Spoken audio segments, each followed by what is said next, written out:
Hello दोस्तों, क्या हाल चाल। एक बार फिर आप सबका पीसी ज्ञान में हार्दिक स्वागत है।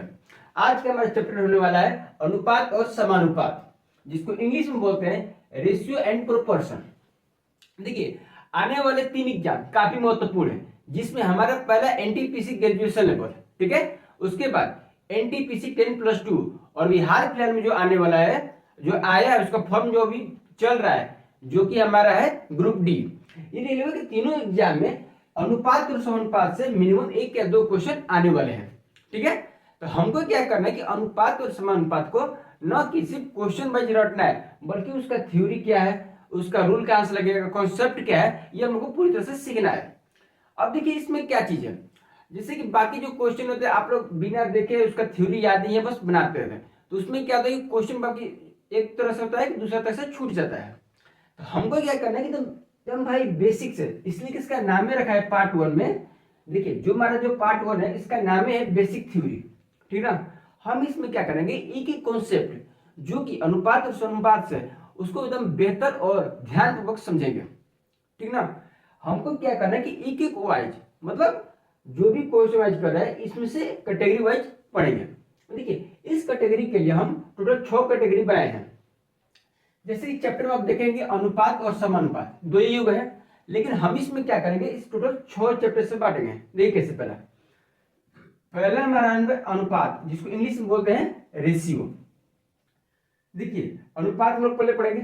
दूसरा हमारा थ्योरी पढ़ेंगे मिश्रित अनुपात, जिसको इंग्लिश में बोलते हैं कंपाउंड रेशियो। तीसरा हमारा है वर्गानुपात, जिसको बोलते हैं डुप्लीकेट रेशियो। चौथा हमारा घनानुपात। पांचवा विलोमानुपात। और छठा हमारा लास्ट होगा समानुपात, ठीक है। तो हम क्या करेंगे, इन सभी का बेसिक वाइज एकदम थ्योरी पर पढ़ेंगे, फिर इन सभी पे 2-2 4-4 क्वेश्चन पढ़ेंगे।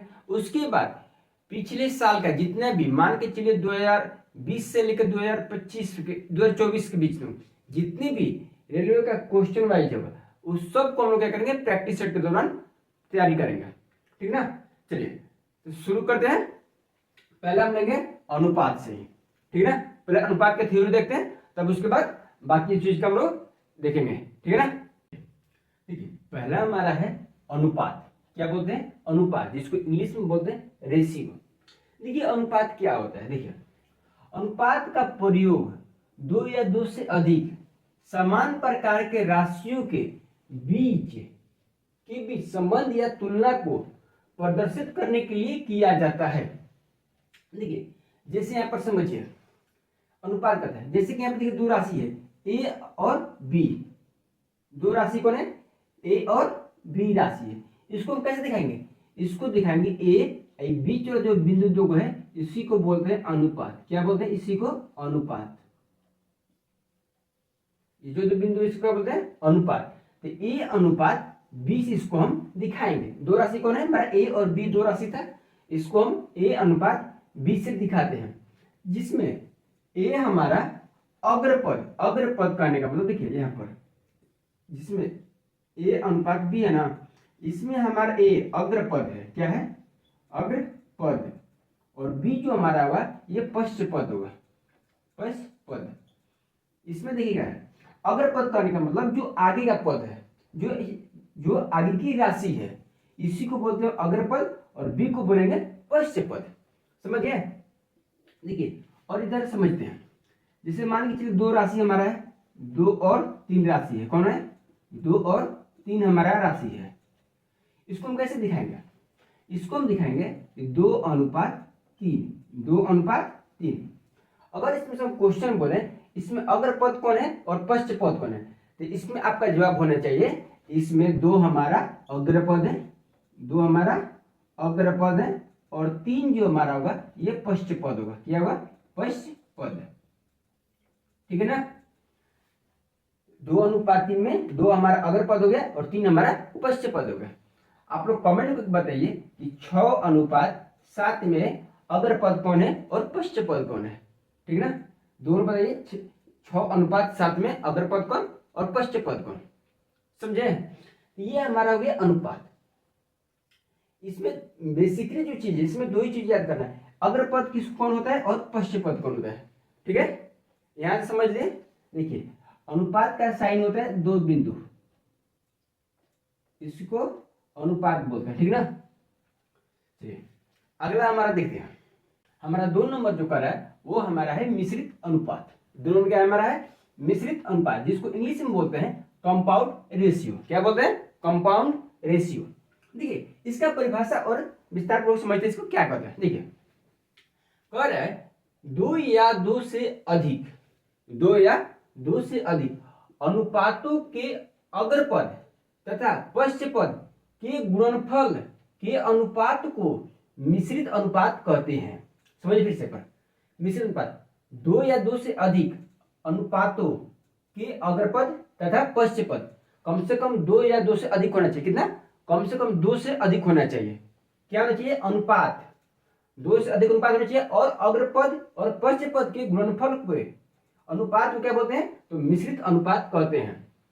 देखिए एग्जाम्पल में समझते इसको। देखिए जैसे यहाँ पर हमारा 2:3, 4:5 और 7:8 का मिश्रित अनुपात क्या हुआ। देखिए ये 3 अनुपात, इसको मान लेते 1, ये हमारा 2 और ये हमारा 3 है। 3 अनुपात है इसमें। इसमें पहला चीज क्या पूछ रहा है? अग्रपद। इसमें अग्रपद कौन सा होगा? पहला में होगा 2, इसमें हो जाएगा 4 और तीसरा हमारा हो जाएगा 7। इसमें 4, इसमें 2। ले लेते हैं तीनों को। इसमें क्या करेंगे? 2 गुणे 3, सॉरी 2 गुणे इसमें का 4 और इसमें का 7 और अनुपात, और दूसरे का करें पश्चपात। पश्चपात इसमें कौन है? इसमें हो जाएगा हमारा 3, इसमें का हमारा 5 और इसमें का हमारा 8। ले लेते हैं पहला का 3 गुणे दूसरा का 5 और तीसरा का हमारा हो जाएगा 8। ये हमारा मिल गया। अब इसी को सॉल्व कर देंगे, गुणनफल को ये क्या बोलते हैं? तो मिश्रित अनुपात बोलते हैं। देखिए 4 गुणे 8 और 8 7 56, तो 56 इसका हो गया अनुपात। अब इसका करते हैं 3 5 15 और 15 8 120। कितना होता है? 15 8 120। देखिए इसे कटेगा, देखिए ना, 8 7 56 और 15 8 120, 15 8 120। ये हमारा हो गया 7:15। कितना हो गया? 7:15। देखिए इन तीनों का मिश्रित अनुपात कितना मिल गया? तो 7:15। समझ रहे हैं ना। हमको देखिए करना है, हमको कम से कम चाहिए 2 से अधिक अनुपात, 3 रहे 4 रहे 5 रहे या फिर 8 रहे, कितना भी अनुपात रहे उससे कोई फर्क नहीं पड़ता। देखिए इतना समझ गए ना। ये वाला एग्जाम्पल में इसको और एक देते हैं। देखिए एग्जाम्पल में इसको और एक ले लेते हैं। देखिए एक मिनट, देखिए जैसे कि हम एग्जाम्पल और लेते हैं, जैसे 2:5, 3:4 और एक और ले लेते हैं, और ले लेते हैं 7:8। ठीक है, ये 3 चीज है। 3 के और ले लीजिए 5:4, 4 को है। तो चारों का मिश्रित अनुपात क्या होगा? देखिए सबसे पहले हमको क्या करना है, इसमें सबका जो पहला, जिसमें 2, इसमें 3, इसमें 7 और इसमें 8, ये हमारा है अग्रपद। तो अग्रपद को सबको ले लेते हैं पहले। देखिए तो 2 गुणा 3 गुणा 7 और गुणा ले लेंगे 5, ये हमारा अग्रपद आ गया। और अनुपात के चिन्ह डाल देंगे। अब लेंगे पश्चपात। पश्चपात हम लेंगे, पश्चपात में क्या है? इधर 5 हमारा है और गुणा में फिर 4 ले लेंगे, फिर गुणा में 8 ले लेंगे और फिर क्या लेंगे? फिर यहाँ पर 4 ले लेंगे। ठीक है ना। अब इन दोनों को गुणा करेंगे, हमारा आंसर आ जाएगा।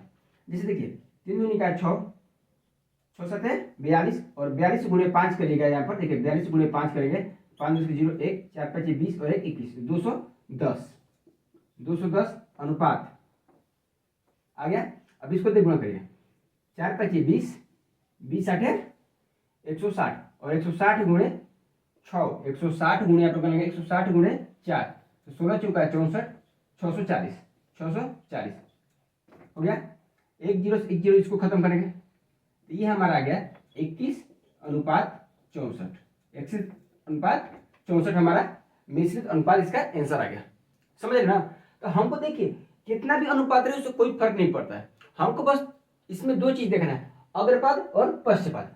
पहले लेंगे जितना अग्रपाद है, स्टार्टिंग का जितना नंबर अनुपात का सबका एक जगह ले लेंगे, उसके बाद गुणा कर लेंगे, उसको लिख लेंगे, फिर अनुपात रखेंगे, फिर पश्चपात को जितना उसका गुणा करेंगे और फिर लिख लेंगे, और फिर दोनों का कट रहे तो लिख के उसको मिश्रित अनुपात उसका आंसर ला देंगे। समझिए ना। देखिए ज्यादा घबराने का टेंशन नहीं है, समझ में आ रहा था लिखते चलिए कॉपी पर जितना हम भी लिख रहे हैं। उसके बाद ये थ्योरी जस्ट खत्म होने के बाद एक को दो दो तीन तीन चार चार क्वेश्चन के डिवाइड के अनुसार हम बनाएंगे, ठीक ना। चलिए तीसरा देखते हैं। देखिए तीसरा है वर्गानुपात, जिसको इंग्लिश में बोलते हैं डुप्लीकेट रेशियो। डुप्लीकेट करने का मतलब इसका दोहरा रूप। देखिए क्या होता है डुप्लीकेट रेशियो में, ए और बी के बीच के अनुपात, ए और बी दो राशि जिनका अनुपात का वर्गानुपात होता है ए स्क्वायर अनुपात बी स्क्वायर।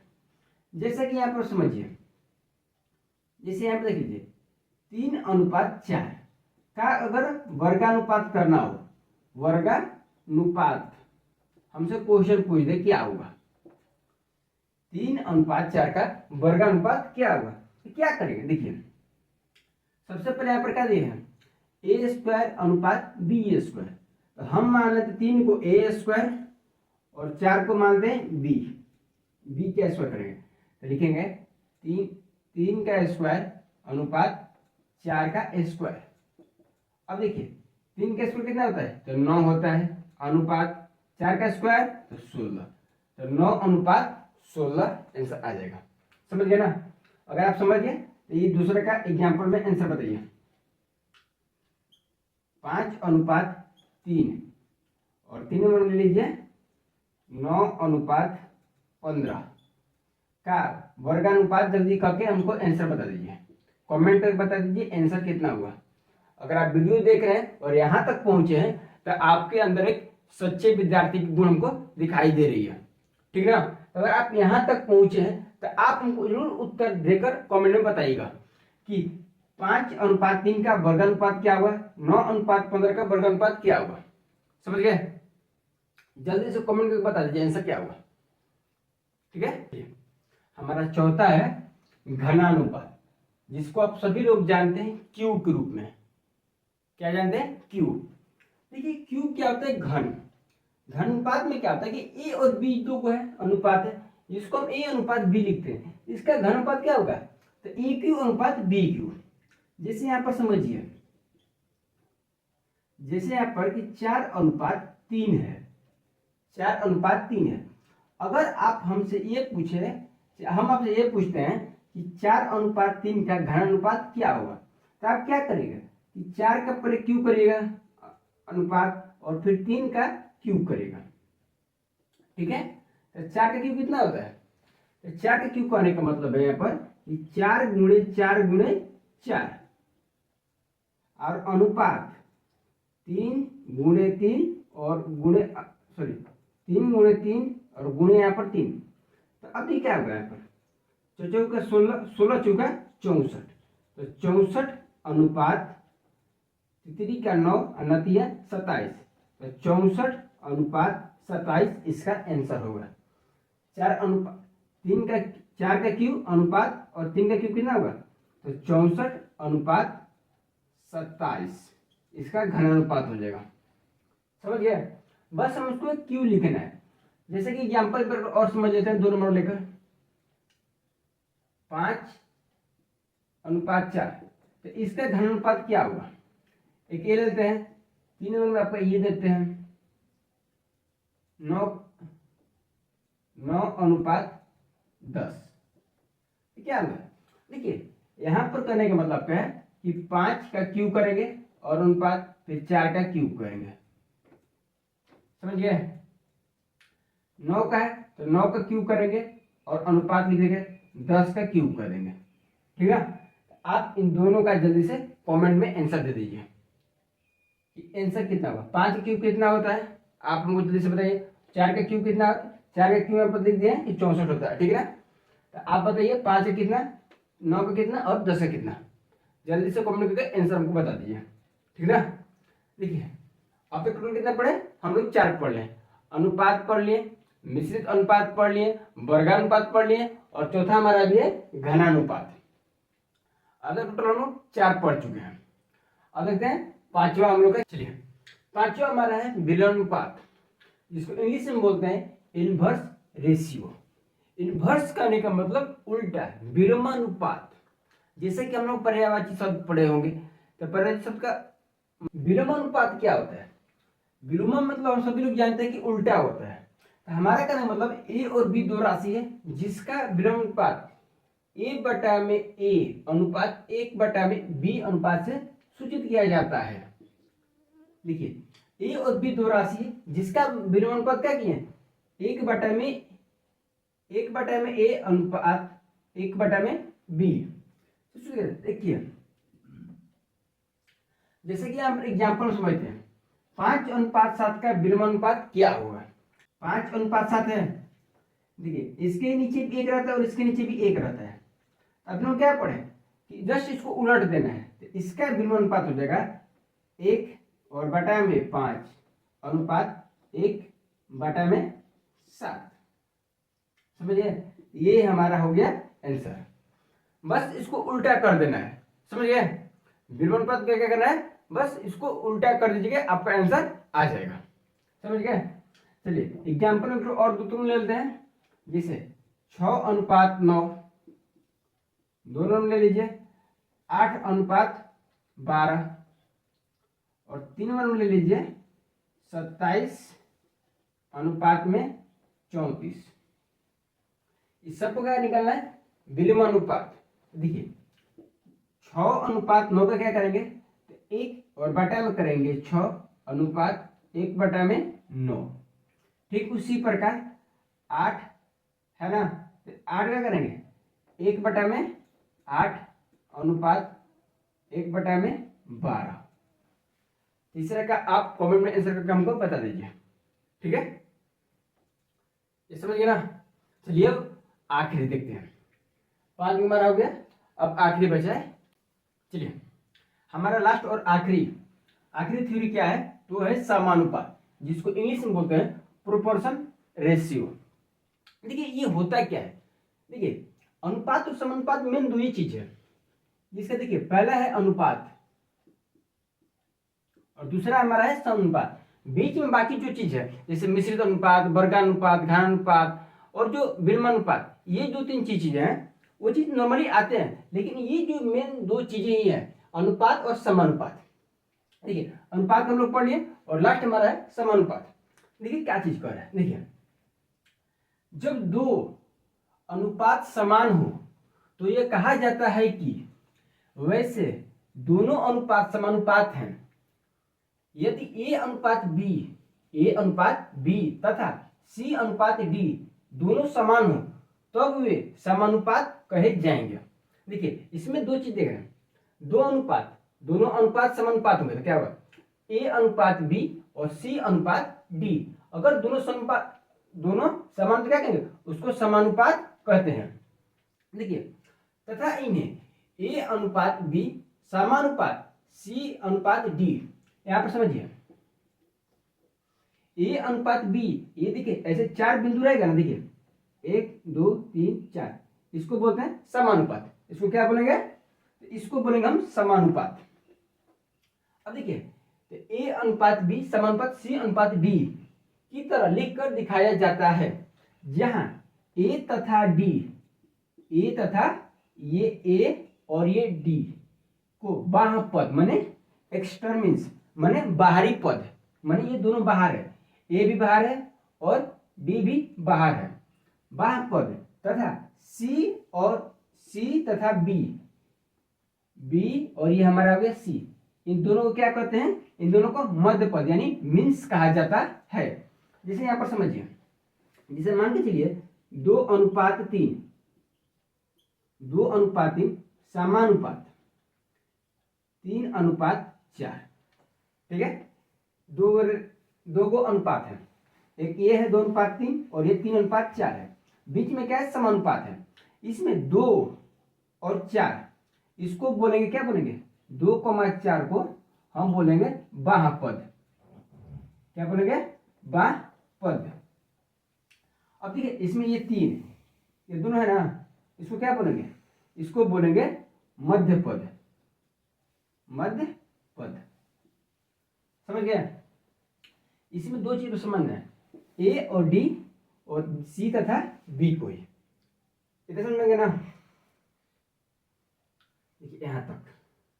चलिए अब इसमें एक नोट्स बचा है जो कि आपको थोड़ा समझा देते हैं वो क्या चीज होता है। चलिए हमारा जो नोट्स बचा था समानुपात का, देखिए वो क्या कर रहा है। जब दो अनुपात समान हो तो बाध्य पदों का गुणनफल मध्य पदों के गुणनफल के बराबर होता है। अर्थात ए गुणा डी बराबर एडी गुणा बराबर बीसी। अब इसको समझते एग्जाम्पल से। जैसे यहाँ पर है 4,5,12 का तथा 15 का समानुपाती है तो क्या होगा। देखिए यहाँ पर 4:5 समानुपात 12:15 है। इसमें देखिए ए बी सी डी, इसमें ए हो गया, ये हो गया बी, ये हमारा हो गया सी और ये हमारा हो गया डी। इसमें क्या करें, देखिए जब दोनों पद बराबर हो तो ए गुणा डी, तो देख क्या करेंगे ए गुणा डी, डी कितना है तो 15 बराबर कर देंगे।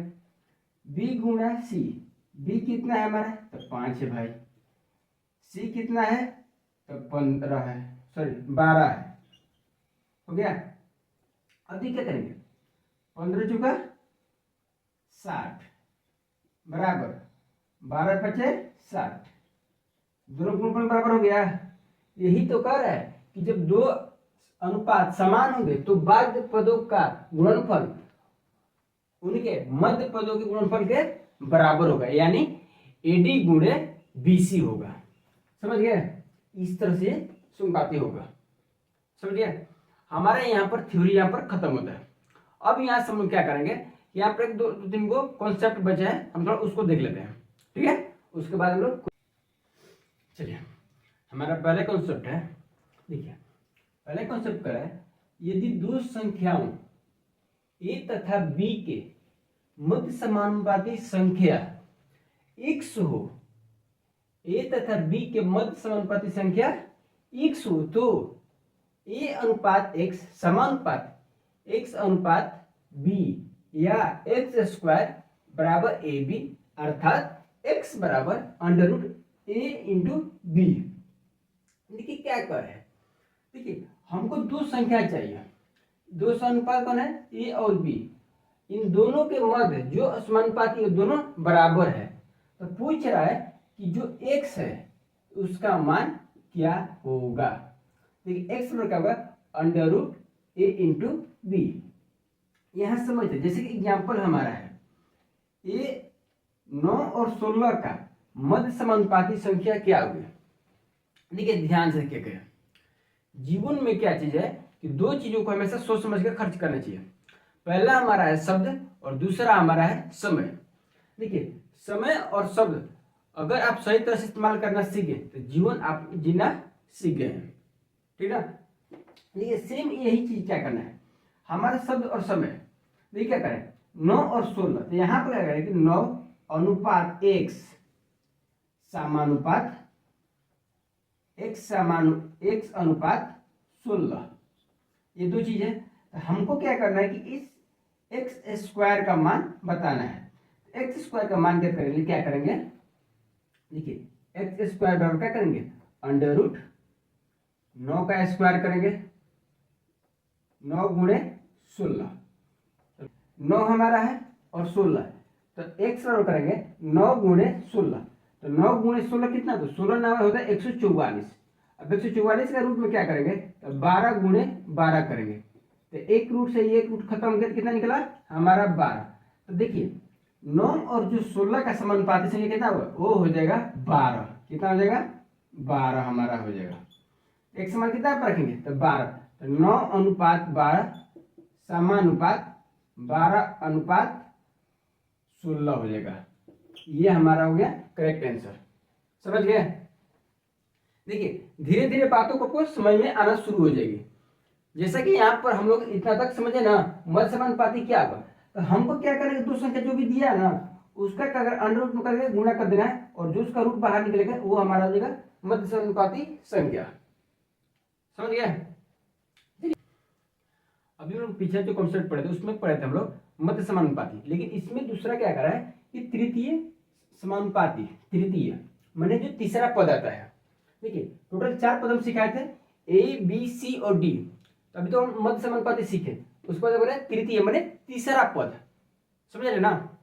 ये क्या करें, यदि ए और बी का तृतीय समानुपाती संख्या x हो तब ए अनुपात बी समानुपात बी अनुपात x, तब a इंटू एक्स करने का मतलब a से इसका पहला गुणा करेंगे और b में b से गुणा करेंगे। समझ रहे हैं? b इंटू बी तो बी स्क्वायर और इसका हो जाएगा a इंटू एक्स तो एक्स एक्स। अब देखिए x का मान ज्ञात करने के लिए क्या करेंगे, b का स्क्वायर और बटा में कर देंगे a का स्क्वायर, a कर देंगे सॉरी a। अब देखिए इसका हम क्वेश्चन पर बनाते हैं, कैसे बनेगा। देखिए क्वेश्चन कर रहा है कि 12 और 18 का तृतीय समानुपाती संख्या क्या होगा। तृतीय समानुपाती संख्या कहने का मतलब है, यहां से देखिए ध्यान से, ये हमारा हो गया पहला पद 12 अनुपात 18, ठीक है, समानुपात। फिर है b, तो b कितना है हमारा 18, तो फिर लिख लेंगे 18 और अनुपात में लिख लेंगे हमारा x। देख भाई थोड़ा ध्यान करते हैं, a अनुपात 18 है ना, a हमारा है अनुपात b, फिर समानुपात b अनुपात x। तो a हमारा कितना है 12, फिर अनुपात 18 समानुपात फिर 18 और अनुपात हमारा x। तो अभी हमने क्या सीखा यहाँ पर, जब इस तरह का है तो इसको सबसे पहले ऐसे करेंगे, क्या करेंगे ऐसे। तो ऐसे हम क्या करेंगे 12 गुणे x करेंगे, 12 गुणे x और बराबर करेंगे कितना 18 इंटू 18, 18 इंटू 18 या फिर 18 का स्क्वायर भी लिख सकते हैं, यहाँ पर 18 का स्क्वायर हो गया, 2 बार गुणा करेंगे। अब देख भाई अब x का मान ज्ञात करने के लिए क्या करेंगे, तो 18 और गुणे कर लेंगे 18 और बटा में कर देंगे यहाँ पर 12 हो गया। अब देखो कटा दो इसको, 6 दूनी का 12, 7 18, 2 से कटाएंगे 18 9 9 27 27। तो x का मान जो हमारा आ गया, x का मान कितना आ गया 27 यानी 27। तो 12 और 18 का तृतीय मध्य समानुपाती संख्या कितना हो जाएगा, वो हो जाएगा हमारा 27 हो जाएगा। समझ रहे ना? तो हमको क्या करना है, एकदम धीरे धीरे आराम से समझना है, जल्दीबाजी नहीं करना है, ठीक है। चैप्टर वाइज अगर ये थ्योरी आपको अच्छे से समझ में आ गया, ये कॉन्सेप्ट अगर आपको याद है, तो क्वेश्चन में दिक्कत नहीं होगा। ये हमारा फुल सपोर्ट के साथ और फुल गारंटी कर रहे हैं। समझ रहे ना? तो सबसे पहले हमको क्या करना है, अपने शब्द और शब्द को बहुत ही सोच समझ कर खर्च करना चाहिए, क्योंकि यह कभी दोबारा नहीं आते हैं। समझ गया? जिस प्रकार समय और शब्द दोबारा नहीं आते, उसी प्रकार ये जो भी हम पढ़ा रहे हैं, हो सकता है कि दोबारा हम फिर ना पढ़ाएं। रिकॉर्डिंग क्लास आप देख सकते हैं, लेकिन जो आपकी ये एज है, जैसे ये हमारी एज है, हम भी तैयारी करने के लिए भाई पढ़िए। समझ रहे ना? इतना तक ये हमारा पार्ट 1 रहेगा। अगला हमारा जो आएगा वो होगा पार्ट 2। उसमें क्या होंगे, अब क्वेश्चन वाइज उसमें शुरू किया जाएगा, ठीक है ना? तब तक के लिए धन्यवाद।